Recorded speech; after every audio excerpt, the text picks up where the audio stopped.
now, professional wrestling is in a major boom. In fact, you can call it a gold rush right now. A gold rush that has both the WWE and AEW scrambling for the most important commodity in this gold rush, which is talent. AEW is always looking for the ex-WWE guy who wants to join the ranks, and now the WWE is looking for that AEW gem to steal and take them into the world of the WWE. They've already taken Cody Rhodes and made him a megastar in the WWE, and now they're planning to do that as well with Jade Cargill. So I got to thinking, what other AEW superstars would I like to see join the world of the WWE? And that's what we're going to be looking at today. We're going to be looking at my 10 AEW wrestlers that I'd like to see join the WWE. Hey, as always, don't forget to subscribe to this channel, ring that bell for notifications. If you're a wrestling fan, I'm confident that you're going to fall in love with this wrestling channel because we upload daily wrestling content, baby. Right now, I'm on my way to Las Vegas. I probably took a wrong turn. I probably ended up in Mexico. I probably got kidnapped by the Mexican cartel. And yet here we are, still uploading daily videos. Okay, now for this list, I didn't want to pick ex-WWE guys to come over back to the WWE.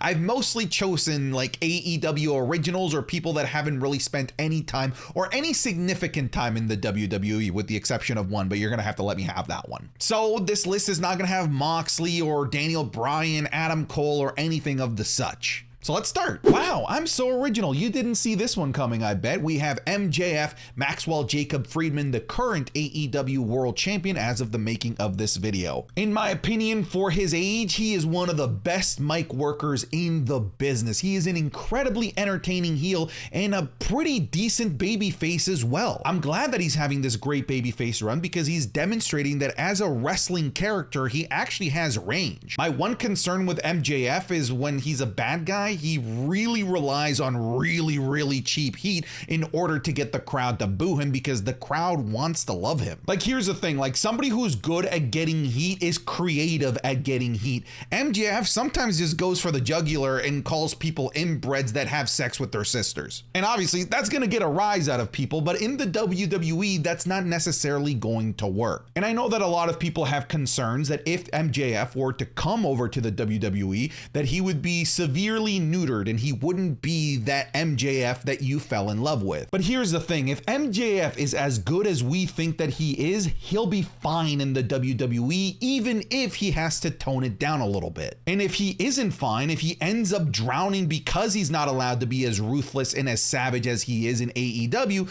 then if anything, we learn that he's a one-trick pony. And I don't think that he's a one-trick pony because he's now demonstrating that he actually has range with this babyface run. And even with the limitations of the world of the WWE and PG television and advertisers that WWE definitely does not want to lose, I still think he can get over as both a heel and a babyface in the WWE. I really think that people need to give MJF a lot more credit than just being like a super savage, evil bad guy. He is a very good emotional character in the ring, on the microphone.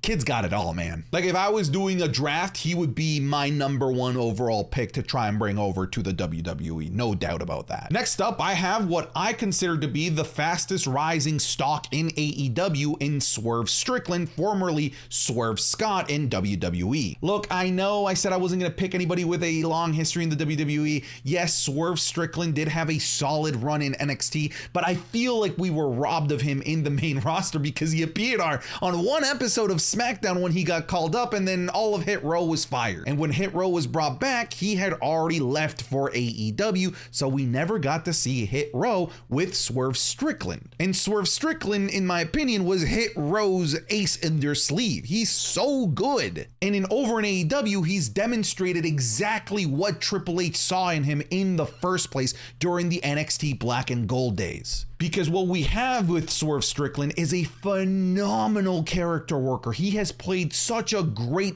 dastardly heel without needing to be this over-the-top, flamboyant, crazy character like MJF tends to be. Instead, he allows his ruthless actions do the talking for him, and he's just so good. On top of that, he, to me right now, is my favorite in-ring performer in AEW. Every single one of his moves just has so much whiplash, he looks like he's decapitating people half of the time. So again, yeah, I broke my rules, but I need to see him back back in the WWE now that we know what he has become in AEW. By the way, AEW, if you don't make him a world champion, you are down bad. You need to make this man a world champion soon. Recently, the WWE has had a renaissance of muscle mommies. We have Rhea Ripley and Mommy. We have Raquel Rodriguez and Latina muscle mommy. So why not bring yet another muscle mommy? Let's bring a tattooed muscle mommy in Chris Statlander. So just a quick history lesson for those that don't watch AEW. Chris Statlander is the one individual that finally defeated Jade Cargill, who is now part of the WWE, during her long undefeated streak. So yeah, she's like the real deal here. And she is treated as a powerhouse in AEW, and understandably so, because she is, one, obviously a powerhouse, but also incredibly charismatic and talented, in my opinion. I think that she would fit in beautifully and perfectly in the current landscape of the women's division in the WWE. I would love to see Chris Statlander join the likes of Rhea Ripley, Raquel, like I said, but also other workers like Asuka, and of course Jade Cargill and Bianca Belair. Here's one that would sell an insane amount of merchandise for the WWE, and that is Darby Allen. And look, I almost want Darby Allen to join the WWE for the sake of his own life, because the stuff that this man does in AEW, I don't know how he's still alive, if I'm being honest with you. This man is borderline insane. He makes Jeff Hardy look like child's play. So I wouldn't mind seeing him join the WWE, where he doesn't have to do all the crazy stuff that he's doing over in AEW. That way, you know, maybe he can preserve his life. But dude, to me, like, Darby Allen is the second coming of Jeff Hardy. Like, he is to me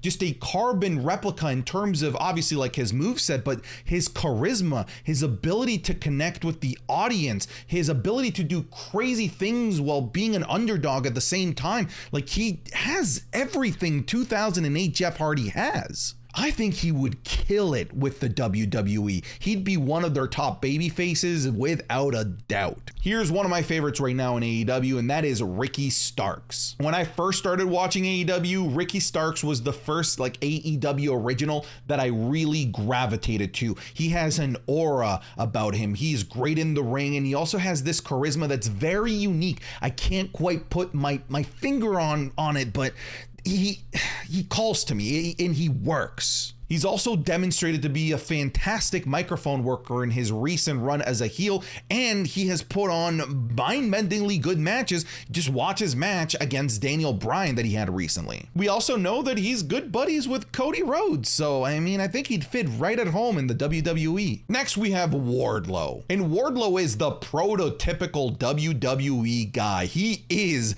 picture perfect made for the WWE. A handsome buff dude that can hit 30 power bombs on someone, sign me up, please. Like, that is Vince McMahon's wet dream. I know Vince McMahon isn't around anymore, but you know, the sentiment is still there. But he's just not getting the screen time that, in my opinion, he deserves over in AEW. Anytime that he finally gets screen time and wins something like a title, he weirdly just like instantly loses it. It's bizarre. So we haven't really seen him have that strong run in AEW, and at this point, I don't think that he's ever going to. So if they're not going to use him properly over in AEW, I'm sure the WWE can find a perfect place for Wardlow. Like I said, he already fits in perfectly in the ecosystem of the WWE, so bring him in. Look, I'm a big fan of tag team wrestling, and this is my favorite tag team over in AEW. Yes, AEW has the Young Bucks and they have FTR, but the charisma that these guys exude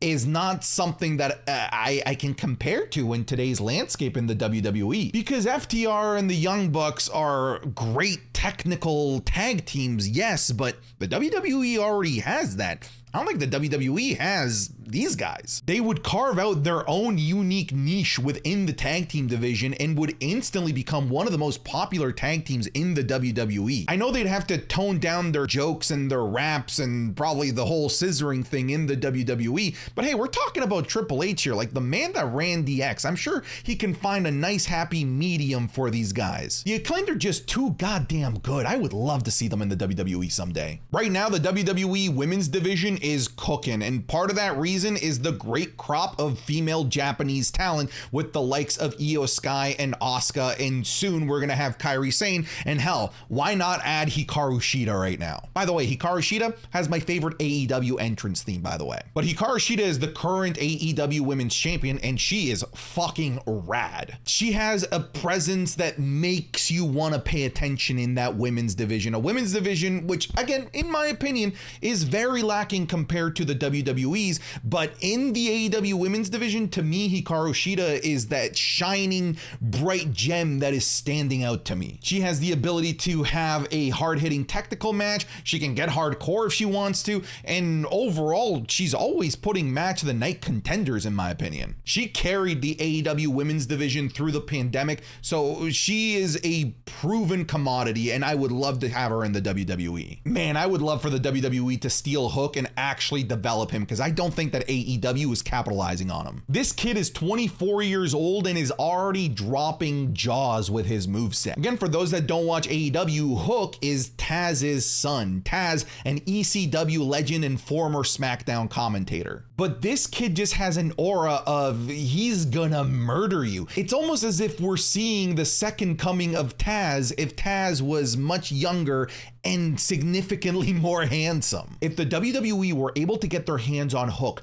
put him in the Performance Center, and have him grow in NXT, he could be a megastar by 26 and 27. Again, I just feel like AEW is missing with this guy. He is money, and they're just not utilizing him to the way that, in my opinion, they should be. The kid is fantastic in the ring. He has an aura, like a murderous aura about him. I love him. I want to add another tag team that would add a really unique dynamic to the WWE, and that's the Lucha Brothers in Rey Fenix and Penta. Sorry, Penta El Zero Miedo. These guys are high-flying geniuses. They do some things that will make you question the concept of gravity itself. Night after night after night, whether it's in singles bouts or tag team matches, these guys are guaranteed to give you match of the night. And I want to bring them to the WWE because they offer something that no current tag team in the WWE is offering. And that is a lucha libre, fast-paced, high-octane, high-flying style of wrestling. The closest thing that we have to that is the New Day, and the New Day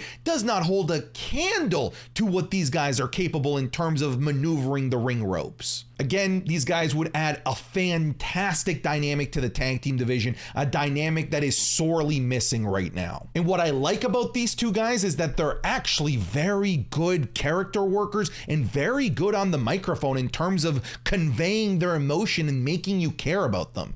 Because historically, luchadors in the WWE, that's where they've struggled, and these guys have overcome that in AEW and gotten themselves over, not just as in-ring workers, but also as character workers. So let's bring them over. They're already proven commodities in the ring and as character workers, and they would flourish in the WWE. All right, I'll leave it there. That's my 10. Who else would you bring over from AEW to the WWE? But I'm done. Get out of here.